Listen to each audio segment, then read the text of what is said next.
Assalamualaikum warahmatullahi wabarakatuh. Innal hamdalillah nahmaduhu wa nasta'inuhu wa nastaghfiruh wa na'udzu billahi min syururi anfusina wa min sayyiati a'malina man yahdihillahu fala mudhillalah wa may yudlil fala hadiyalah. Asyhadu an la ilaha illallah wahdahu la syarikalah wa asyhadu anna Muhammadan abduhu wa rasuluh. Ya ayyuhalladzina amanu taqullaha haqqa tuqatih wa la tamutunna illa wa antum muslimun. Ya ayyuhan nasu taqu rabbakumul ladzi khalaqakum min nafsin wahidah wa khalaqa minha zawjaha wa batha minhuma rijalan katsiran wa nisaa'a wattaqullaha alladzi tasaaluna bihi wal arham innallaha kana 'alaikum raqiba. Ya ayyuhalladzina amanu taqullaha wa qulu qawlan sadida yuslih lakum a'malakum wa yaghfir lakum dhunubakum wa may yuti'illaha wa rasulahu faqad faza fawzan 'azima. Amma ba'du fa inna asdaqal hadithi kitabullah wa khairal hadi hadi Muhammadin sallallahu alaihi wa ala alihi wasallam wa syarrul umuri muhdatsatuha fa inna kulla muhdatsatin bid'ah wa kulla bid'atin dhalalah wa kulla dhalalatin finnar. Ma'asyiral muslimin, jamaah yang dimuliakan Allah Subhanahu wa taala.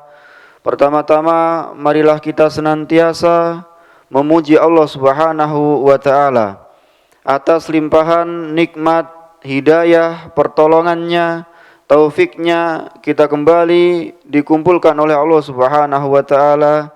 Kita kembali dipertemukan oleh Allah Subhanahu wa taala dalam rangka bersama-sama belajar ilmu agama Allah Subhanahu wa taala. Semoga Allah Subhanahu wa taala menerima amalan kita, amin ya rabbal alamin. Ma'asyiral muslimin, jamaah yang Allah Subhanahu wa taala muliakan. Kemudian kita lanjutkan pembahasan kita dalam membahas, mengkaji kitab Al-Irsyadu ila Sahihi Al-I'tiqad. Panduan lengkap membenahi akidah kita. Yang mana kita telah sampai kepada bab asalibu Al-Qur'ani fi da'wati ila tauhidi al-ilahiyah.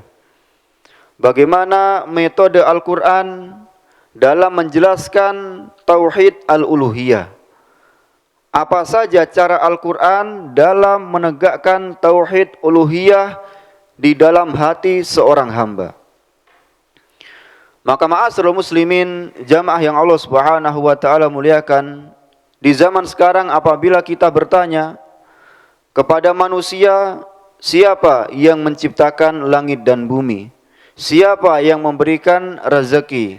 Siapa yang mengatur alam semesta? Manusia akan mengatakan Allah Subhanahu wa taala. Akan tapi realitanya apabila kita perhatikan, banyak dari manusia masih beribadah kepada selain Allah Subhanahu wa taala. Artinya mereka menetapkan tauhid ar-rububiyah. Yang meyakini Allah pencipta, pemberi rezeki, pengatur alam semesta, yang menghidupkan, yang mematikan. Mereka mengakui hal tersebut, Pak. Namun masih ada orang-orang yang beribadah kepada selain Allah, berdoa kepada selain Allah Subhanahu wa taala. Menggantungkan hatinya kepada makhluk. Takut kepada makhluk sama seperti takutnya kepada Allah Subhanahu wa taala. Maka apabila kita perhatikan dari zaman dulu sampai zaman sekarang, permasalahannya adalah satu, yaitu di tauhid al-uluhiyah.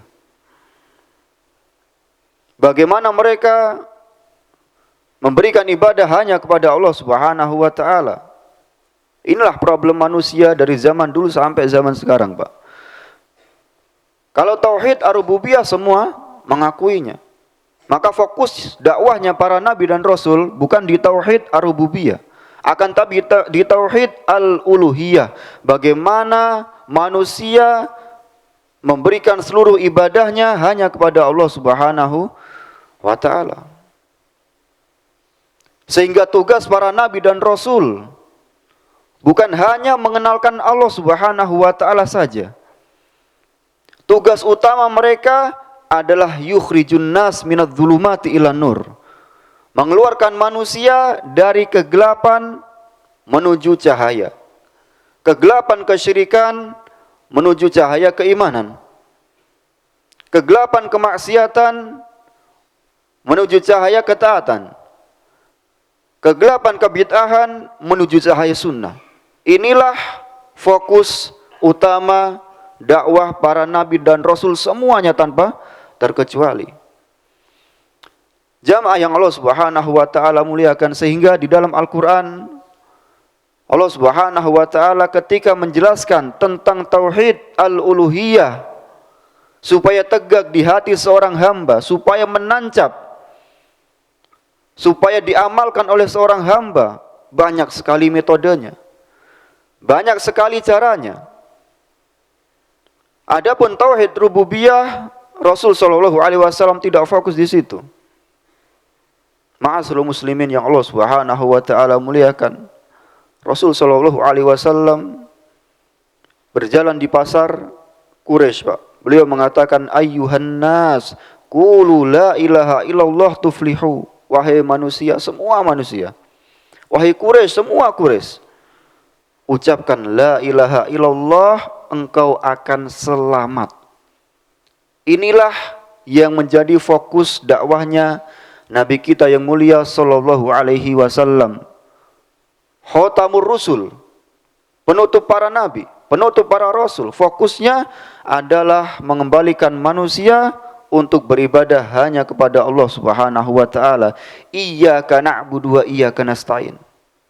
Hanya kepada Engkau ya Allah kita beribadah, dan hanya kepada Engkau pula ya Allah kita memohon pertolongan. Jamaah yang Allah Subhanahu wa taala muliakan, oleh karena itulah Quraisy memusuhi Rasul sallallahu alaihi wasallam. Kenapa? Karena fokus dakwahnya adalah tauhid al-uluhiyah. Sampai apabila Rasul sallallahu alaihi wasallam mengajak mereka untuk kembali beribadah hanya kepada Allah Subhanahu wa taala, mereka mengatakan, diabadikan oleh Allah Subhanahu wa taala, aja'alal alihata ilahan wahidan inna hadza la syai'un ujab. Apakah Muhammad datang ingin menjadikan tuhan-tuhan kita yang banyak hanya menjadi satu saja? Sungguh ini adalah perkara yang tidak masuk akal.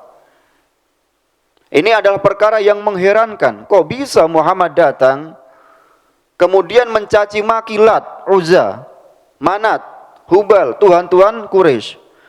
Kemudian menyuruh kita untuk beribadah hanya kepada satu Tuhan yang ada di atas langit. Ya. Ma'asyiral muslimin, jamaah yang Allah Subhanahu wa taala muliakan, sehingga banyak sekali uslub cara Al-Qur'an dalam menegakkan tauhid al-uluhiyah. Apa saja cara tersebut?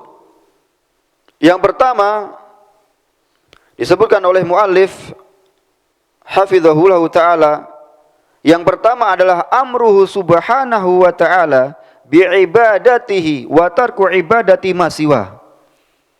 Cara Al-Quran dalam menegakkan tauhid al-uluhiyah di dalam hati seorang hamba, yaitu Allah Subhanahu wa taala langsung perintahkan seorang hamba untuk beribadah hanya kepada Allah dan meninggalkan peribadahan yang dilakukan kepada selain Allah Subhanahu wa taala. Langsung dengan perintah dan larangan, Pak. Ini cara Al-Quran dalam menegakkan tauhid al-uluhiyah. Di antaranya Allah Subhanahu wa taala berfirman, wa'budullaha wa la tusyriku bihi syai'a. Wahai manusia, beribadahlah hanya kepada Allah, jangan berbuat kesyirikan sama sekali. Langsung perintah untuk bertauhid dan larangan untuk berbuat syirik. Ini cara pertama dalam Al-Quran untuk menegakkan tauhid al-uluhiyah di dalam hati seorang hamba.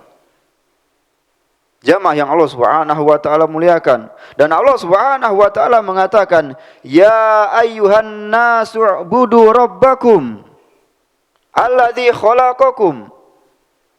Wahai manusia, beribadahlah kalian hanya kepada Allah Subhanahu wa taala, Allah yang menciptakan kalian, Allah yang menciptakan orang-orang sebelum kalian, la'allakum tattaqun, agar kalian bertakwa kepada Allah Subhanahu wa taala.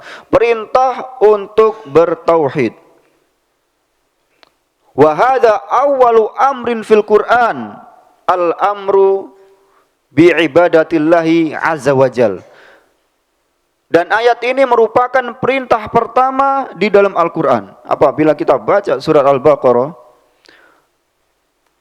sebelumnya enggak ada perintah, enggak ada fi'il amarnya. Baru di ayat ini Allah Subhanahu wa taala mengatakan, ya ayyuhan nasu ubudu rabbakum. Wahai manusia, beribadah hanya kepada Allah Subhanahu wa taala. Yang mana ini menunjukkan perintah kepada tauhid adalah perintah pertama di dalam Al-Qur'an. Sehingga kita harus beribadah hanya kepada Allah Subhanahu wa taala. Kita harus tunaikan hak Allah Subhanahu wa taala, hak untuk diibadahi dengan benar. Kita berdoa hanya kepada Allah. Kita minta tolong hanya kepada Allah Subhanahu wa taala. Kita menyembelih untuk Allah Subhanahu wa taala. Ibadah yang kita lakukan semuanya hanya diberikan untuk Allah Subhanahu wa taala semata, enggak ada yang lainnya. Qul inna sholati wa nusuki wa mahyaya wa mamati lillahi rabbil alamin. Katakanlah, sesungguhnya salatku, sesembelihanku, hidupku, matiku, semua hanya untuk Allah. Jamaah yang Allah Subhanahu wa taala muliakan. Kemudian Allah Subhanahu wa taala juga mengatakan, fala taj'alu lillahi andadan wa antum ta'lamun. Larangan pertama dalam Al-Qur'an adalah an-nahyu 'anisyirki. Larangan untuk berbuat kesyirikan. Karena kesyirikan merupakan dosa besar yang paling besar, kejahatan yang paling jahat, kemaksiatan yang paling maksiat, kebejatan yang paling bejat, ketika seorang hamba memberikan ibadahnya kepada selain Allah Subhanahu wa taala. Karena hak Allah, sekali lagi Pak, supaya manusia beribadah hanya kepadanya, supaya manusia tidak berbuat kesyirikan. Sehingga apabila manusia berbuat kesyirikan, maka dia melakukan kezaliman yang paling besar sekali. Sebagaimana dikatakan oleh Luqman Al-Hakim, ya, kepada anaknya ketika memberikan wasiat, memberikan wejangan, memberikan nasihat, ya bunayya la tusyrik billah inna syirka la dzulmun adzim. Wahai anakku, jangan kamu berbuat syirik. Sesungguhnya kesyirikan merupakan kezaliman yang paling zalim, kejahatan yang paling jahat. Jamaah yang Allah Subhanahu wa taala muliakan, inilah cara pertama dalam Al-Qur'an untuk menegakkan tauhid al-uluhiyah di dalam hati seorang hamba, seorang mukmin, seorang muslim. Kemudian cara yang kedua, ma'asyiral muslimin, di dalam Al-Qur'an untuk menegakkan tauhid al-uluhiyah, wa minha ikhbaruhu subhanahu annahu khalaqal khalqa li'ibadatihi kama fi qoulihi ta'ala wa ma khalaqtul jinna wal insa illa liya'budun. Cara kedua dalam Al-Qur'an untuk menegakkan tauhid uluhiyah di dalam hati seorang hamba, yaitu info dari Allah Subhanahu wa taala, kabar dari Allah Subhanahu wa taala langsung bahwasanya Allah menciptakan jin dan manusia untuk bertauhid, dan tauhid yang dimaksud sini adalah tauhid al-uluhiyah. Allah Subhanahu wa taala mengatakan, "Wa ma khalaqtul jinna wal insa illa liya'budun." Kata Allah Subhanahu wa taala, aku gak ciptakan jin dan manusia illa liya'budun, kecuali tujuan utamanya supaya mereka beribadah kepadaku. Abdullah bin Abbas radhiyallahu taala anhuma mengatakan, liyuwahhidun, supaya manusia mentauhidkanku, beribadah hanya kepadaku, berdoa hanya kepadaku, minta tolong hanya kepadaku, menyembelih hanya untukku, takut hanya kepadaku, menggantungkan hatinya hanya kepadaku. Inilah tujuan Allah menciptakan kita. Sehingga ini yang harus kita fahami. Kabar langsung dari Allah Subhanahu wa taala. Info langsung dari Allah yang menciptakan kita. Kita diciptakan untuk itu, bukan untuk yang lainnya. Akan tapi ma'asyiral muslimin rahimani wa rahimakumullah, apabila kita lihat manusia di zaman sekarang, mereka lupa tujuan mereka diciptakan oleh Allah Subhanahu wa taala. Mereka lebih memilih untuk menggapai cita-cita yang ada di muka bumi ini. Mereka lebih memilih untuk menjadi orang yang kaya, atau orang yang memiliki jabatan, atau orang yang bisa meraih dunia, menjadi orang yang paling disegani. Mereka lupa bahwasanya mereka diciptakan oleh Allah Subhanahu wa taala untuk beribadah kepadanya. Ma'asyiral muslimin rahimani wa rahimakumullah, ini cara yang kedua dalam Al-Qur'an untuk menegakkan tauhid al-uluhiyah di dalam hati kita, yaitu info langsung dari Allah Subhanahu wa taala bahwasanya kita diciptakan bukan untuk dunia. Kita harus faham, kita ini diciptakan untuk akhirat, bukan untuk dunia. Sehingga yang menjadi fokus tujuan kita adalah akhirat kita seperti apa. Dunia akan mengikuti kita.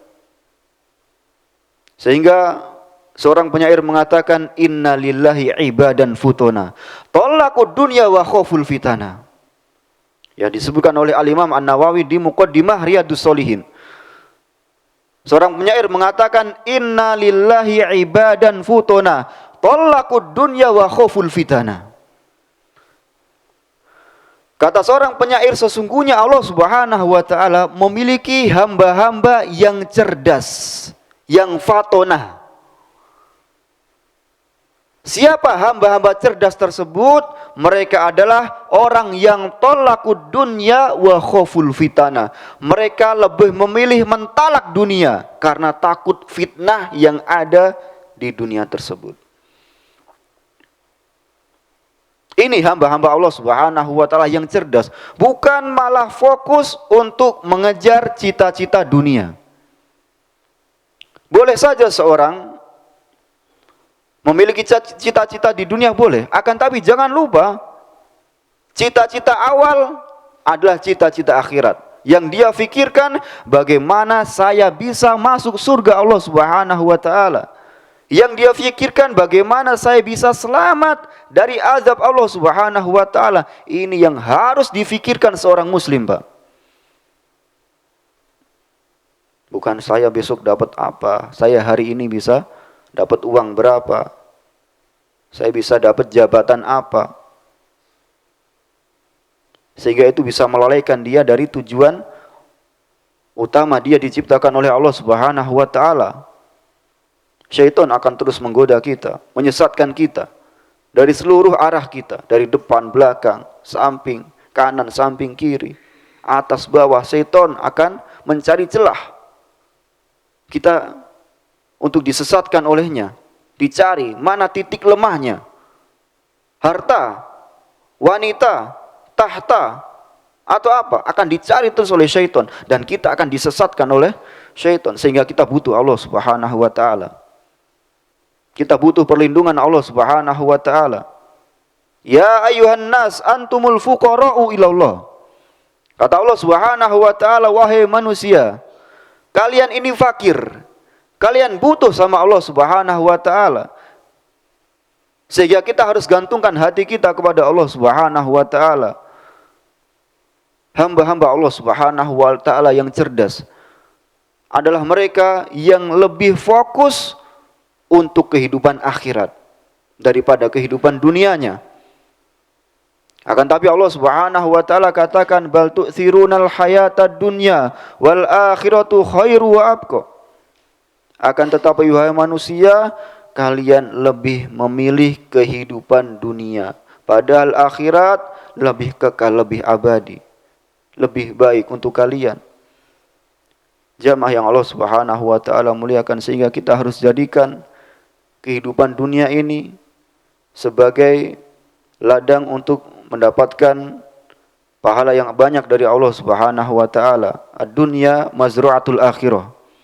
Kata para ulama, dunia ini adalah tempat kita menanam. Hasilnya nanti kita panen ketika kita diwafatkan oleh Allah Subhanahu wa taala. Terlebih kita akan segera diwafatkan oleh Allah, cepat atau lambat. Betapa banyak kita mendengar saudara-saudara kita, keluarga kita, mereka dipanggil oleh Allah Subhanahu wa taala. Kita sedang antri, Pak. Menunggu giliran kita dipanggil oleh Allah Subhanahu wa taala. Ketika kita dipanggil oleh Allah Subhanahu wa taala, apakah kita sudah siap? Bekal apa yang sudah kita persiapkan untuk hari tersebut? Hari pertemuan kita dengan Allah Subhanahu wa taala. Yaumin azim, yauma yakumun nasu li rabbil alamin, kata Allah.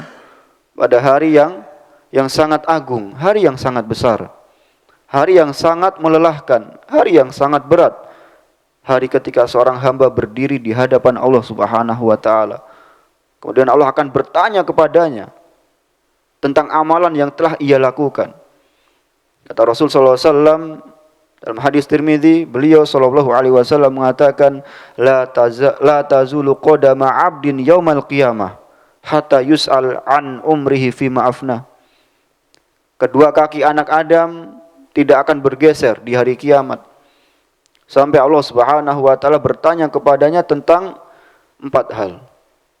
Yang pertama, an umrihi fima afna.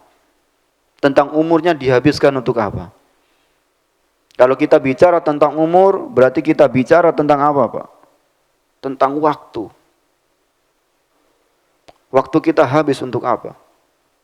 Akan ditanya oleh Allah Subhanahu wa taala. Yang kedua, an ilmihi fima fa'ala. Yang akan ditanya adalah tentang ilmunya diamalkan apa enggak. Banyak mungkin dari kita yang sudah tahu, akan tapi berapa yang mengamalkan? Banyak dari kita mungkin sudah pergi ke kajian-kajian, alhamdulillah, dapat ilmu. Tapi enggak selesai di situ. Apakah ilmu yang kita dapatkan, kita amalkan apa enggak? Akan ditanya oleh Allah Subhanahu wa ta'ala. Kemudian yang ketiga, an malihi min ainak tasabahu wa fima anfaqahu. Yang ketiga tentang harta. Kalau harta 2 yang akan ditanya oleh Allah Subhanahu wa taala, Pak. Dari mana dia dapatkan dan kemana dia habiskan. Ya, kalau dia dapatkan dari yang halal, alhamdulillah. Tapi kalau dia dapatkan harta dari yang haram, maka kata Rasul sallallahu alaihi wasallam, kullu lahmin nabata min haramin fannaru aula bihi. Setiap daging yang tumbuh dari yang haram, maka neraka layak untuknya. Na'udzubillahi min dzalik. Apalagi Rasul sallallahu alaihi wasallam mengkabarkan bahwasanya akan ada orang-orang yang mendapatkan harta sudah enggak peduli lagi dari mana dia dapatkan harta. Kata Rasul sallallahu alaihi wasallam, sayati 'alan nasi zamanun la yubalil mar'u min aina akhadzal mal amin halal au min haram. Akan datang zamannya di mana manusia sudah enggak peduli lagi dari mana dia dapetin harta. Apakah dari yang halal ataukah dari yang haram, semua disikat. Ya. Sudah enggak peduli lagi. Semua disikat, semua diambil. Bahkan ada perkataan yang haram saja susah, apalagi yang halal. Na'udzubillah min dzalik. maka dia harus ingat, dia akan ditanya tentang hartanya ini, Pak. Dari mana dia dapatkan, kemana dia habiskan. Harta ini kita habiskan kemana? Untuk foya-foya, untuk beli barang-barang yang kurang manfaatnya, atau untuk menolong agama Allah Subhanahu wa taala. Diinfakkan di jalan Allah Subhanahu wa taala, menolong orang-orang fakir, orang-orang miskin, anak-anak yatim, menafkahi keluarganya. Kemana dia habiskan akan ditanya oleh Allah Subhanahu wa taala. Kemudian yang keempat, wa an jismihi fima abla. Badan kita capeknya kenapa? Capeknya untuk apa? Untuk bekerja. Maka bekerja niatkan karena Allah Subhanahu wa taala. Jangan sampai waktu itu habis sia-sia. Kalau diniatkan untuk Allah, karena Allah, pahala. Atau badan kita capeknya untuk beribadah kepada Allah Subhanahu wa taala. Salat kepada Allah, baca Quran, tadabbur ayat-ayat Al-Quran, berjihad di jalan Allah Subhanahu wa taala, mengajarkan ilmu, membantu masjid-masjid didirikan di bumi-bumi Allah Subhanahu wa taala. Atau naudzubillah badan kita capeknya untuk sesuatu yang enggak ada manfaatnya.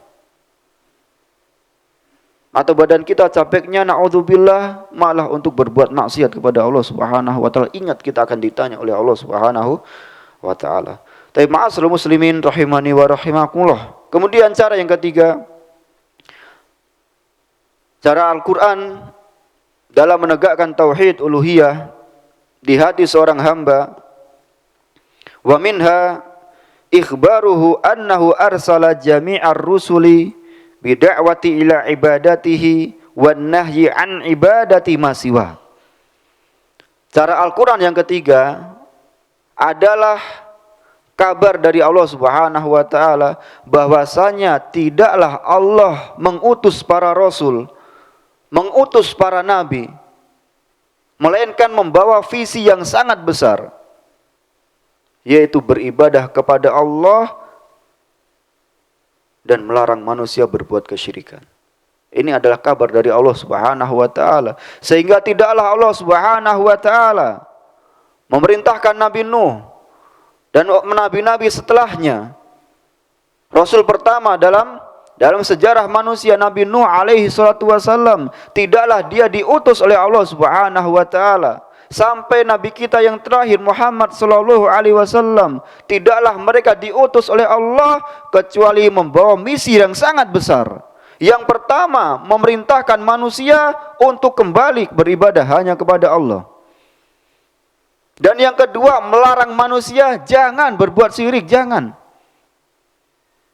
Allah Subhanahu wa taala sebutkan, ma'asyiral muslimin, walaqad ba'atsna fi kulli ummatin rasulan an i'budullaha wajtanibut taghut.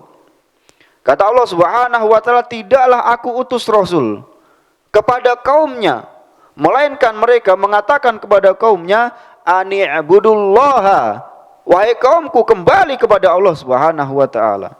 Wahai kaumku beribadah hanya kepada Allah Subhanahu wa taala. Wajtanibut taghut, jauhi apa itu? Taghut, segala yang disembah selain Allah dan dia ridho. Jauhi itu semua. Inilah visi para nabi dan rasul. Dan dikabarkan oleh Allah Subhanahu wa taala sehingga seorang muslim, seorang hamba ketika mendengar, ketika mengetahui bahwasanya Allah mengutus para nabi, para rasul untuk mendakwahkan tauhid, melarang manusia berbuat syirik, maka kita harus tegakkan tauhid uluhiyah di dalam hati kita. Bukan malah kita berbuat kesyirikan pada Allah Subhanahu wa taala. Na'udzubillah. Syirik adalah dosa besar yang paling besar, Pak. Dosa besar yang paling besar tidak akan diampuni oleh Allah Subhanahu wa taala apabila seorang meninggal di atas kesyirikan dan belum bertaubat. Ma'asyiral muslimin rahimani wa rahimakumullah. Kemudian yang keempat, cara Al-Qur'an dalam mendakwahkan atau menegakkan tauhid uluhiyah di dalam hati seorang hamba, yaitu al-istidlalu ala tauhidil ilahiyati bin firadi birububiyyati wal khalqi wa tadbir. Bagaimana cara pendalilan dalam Al-Qur'an?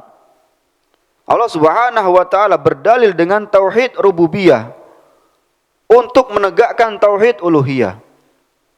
Maksudnya apa? Maksudnya Allah Subhanahu wa taala mengenalkan dirinya adalah pencipta, pemberi rezeki, pengatur alam semesta, yang mematikan, yang menghidupkan. Harusnya idealnya manusia apabila sudah tahu ini adalah rububiyah Allah Subhanahu wa taala, tidak ada yang mampu melakukan kecuali Allah Subhanahu wa taala, mestinya mereka memberikan ibadah hanya kepada zat yang bisa ini semua. Bukan malah mereka mengikrarkan, mengetahui, memahami, mengakui Allah Subhanahu wa taala pencipta, pemberi rezeki, tapi malah beribadah kepada selain Allah Subhanahu wa taala. Ini enggak benar. Jamaah yang Allah Subhanahu wa taala muliakan.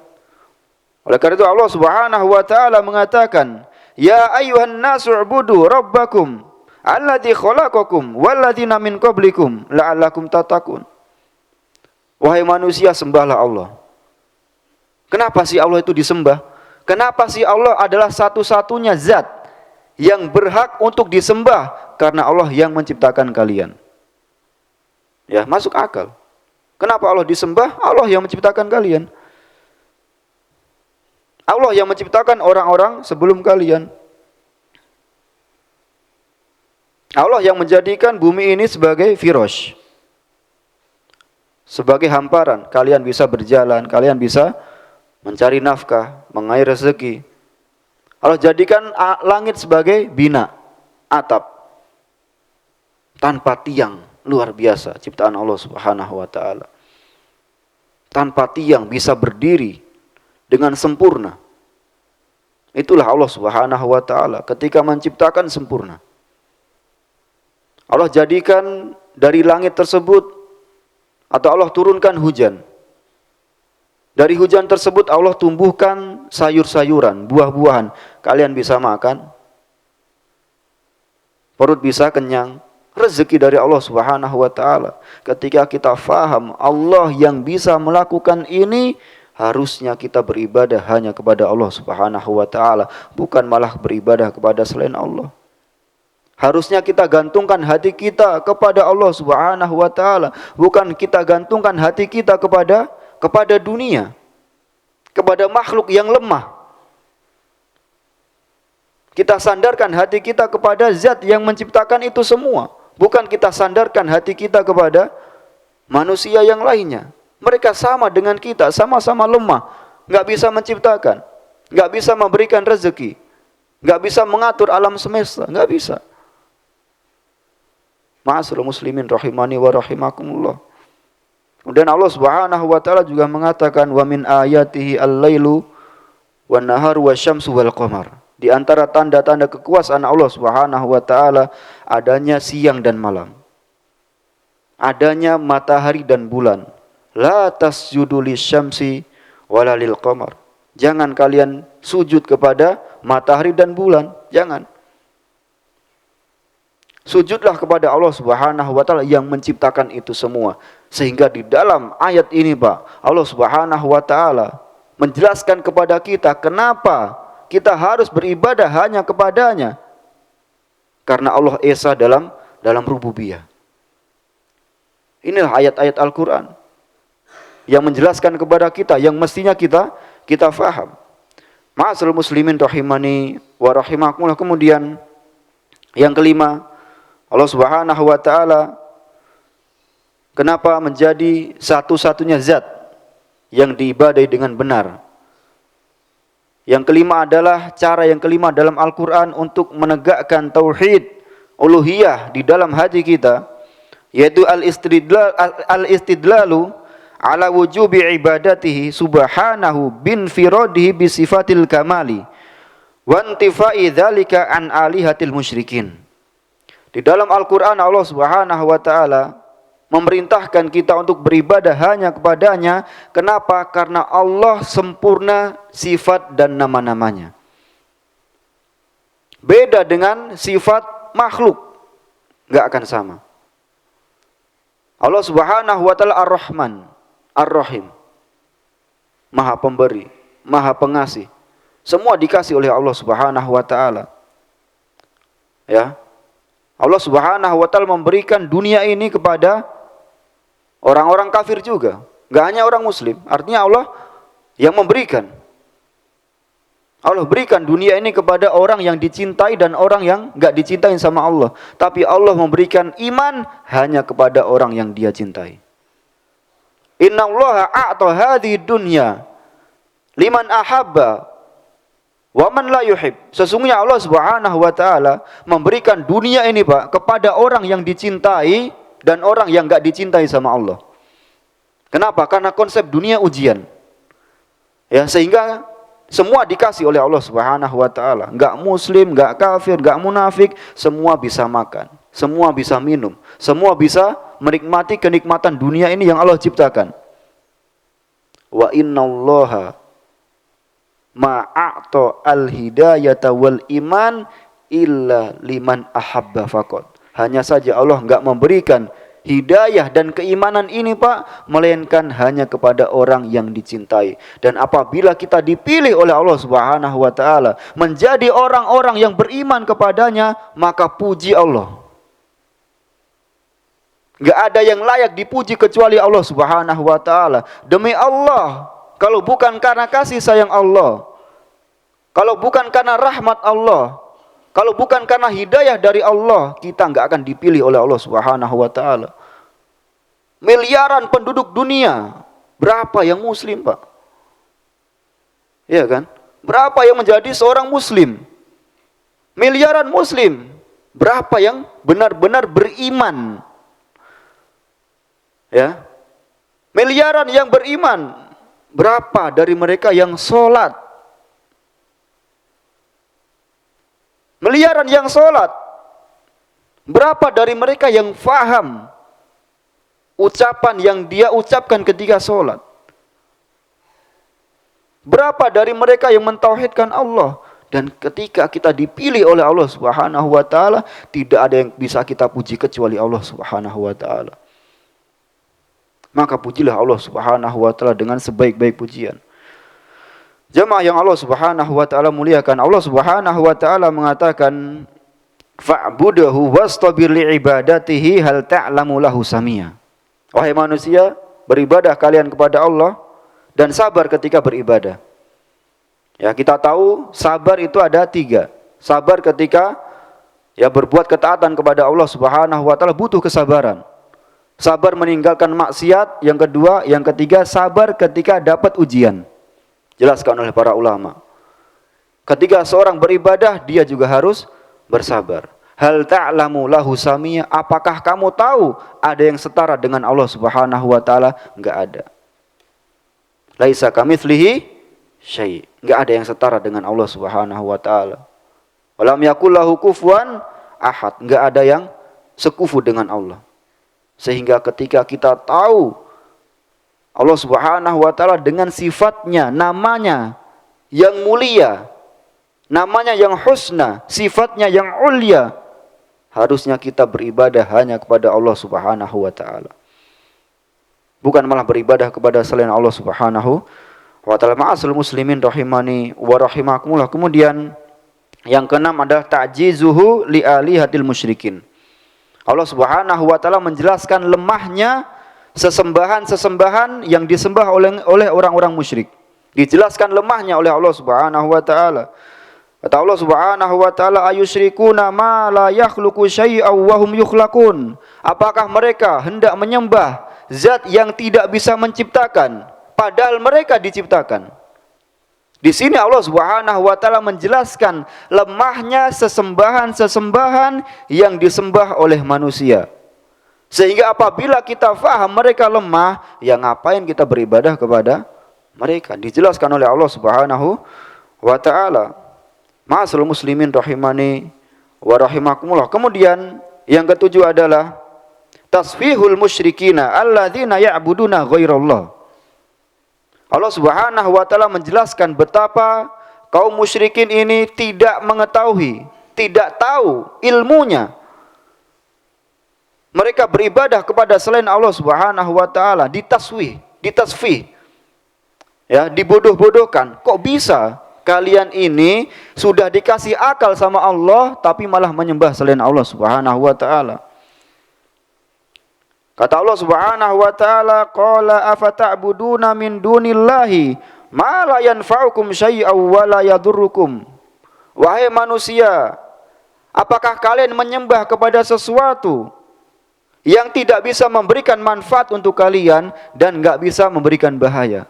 Mana akal kalian? Ya, ditasfih sama Allah Subhanahu wa taala. Gunakan dong akal kalian. Kok bisa kalian dikasih akal sama Allah taala, kemudian kalian menyembah sesuatu yang enggak bisa ngasih manfaat, enggak bisa memberikan bahaya? Mana akal kalian wahai manusia? Di dalam Al-Qur'an Allah Subhanahu wa taala sebutkan hal tersebut. Ma'asyiral muslimin, jamaah sekalian yang dirahmati Allah Subhanahu wa taala. Kemudian yang ke-8 adalah bayanu akibatil musyrikin alladzina ya'buduna ghairallah. Allah Subhanahu wa taala di dalam Al-Qur'an menjelaskan akibat orang-orang musyrikin ketika mereka beribadah kepada selain Allah Subhanahu wa taala. Ma'asyiral muslimin rahimani wa rahimakumullah, betapa banyak manusia yang menyembah para nabi, menyembah malaikat, disebutkan ya oleh Syekh Muhammad bin Abdul Wahhab di dalam Qawaidul Arba. Ketika Rasul SAW diutus, mereka ya manusia beribadahnya beragam. Ada yang menyembah nabi, menyembah malaikat, menyembah bebatuan. Bahkan dari mereka menyembah Lat wal Uzza disebutkan. Nah, Allah Subhanahu wa taala menjelaskan kondisi mereka semua. Bahwasanya mereka nanti di hari kiamat akan mengingkarinya. Mengingkari kesyirikan yang dilakukan oleh manusia, dan mereka akan menjadi musuh di akhirat. Mereka akan saling jidal, saling cekcok di hadapan Allah Subhanahu wa taala. Dulu orang menyembah malaikat, kata malaikat enggak, saya berlepas diri ya Allah. Manusia menyembah Isa, kata Isa enggak, saya berlepas diri ya Allah. Mereka akan menjadi musuh. Ma'asyiral muslimin rahimani wa rahimakumullah, maka inilah cara-cara Al-Qur'an dalam menegakkan tauhid uluhiyah di dalam hati kita sehingga bisa kita amalkan, bisa kita fahami. Ya, semoga Allah Subhanahu wa taala meneguhkan hati kita, memberikan hidayah kepada kita untuk senantiasa belajar akidah. Semoga Allah Subhanahu wa taala memberikan hidayah kepada kita untuk terus beribadah kepada Allah Subhanahu wa taala, bukan kepada yang lainnya. Dan juga semoga Allah Subhanahu wa taala menghidupkan dan mewafatkan kita semua di atas akidah yang benar, amin ya rabbal alamin. Ma'asyiral muslimin rahimani wa rahimakumullah, demikian yang bisa kita sampaikan pada kesempatan yang berbahagia ini. Insyaallah pertemuan yang akan datang kita akan masuk ya sejarah kesyirikan pertama kali di muka bumi. Semoga Allah Subhanahu wa taala memudahkan kita semua, amin ya rabbal alamin. Naktafi bihadzal qadar, aqulu qouli hadza wa akhiru da'wana anil hamdulillahi rabbil alamin. Subhanaka Allahumma wa bihamdika asyhadu alla ilaha illa anta astaghfiruka wa atubu ilaik. Assalamualaikum warahmatullahi wabarakatuh.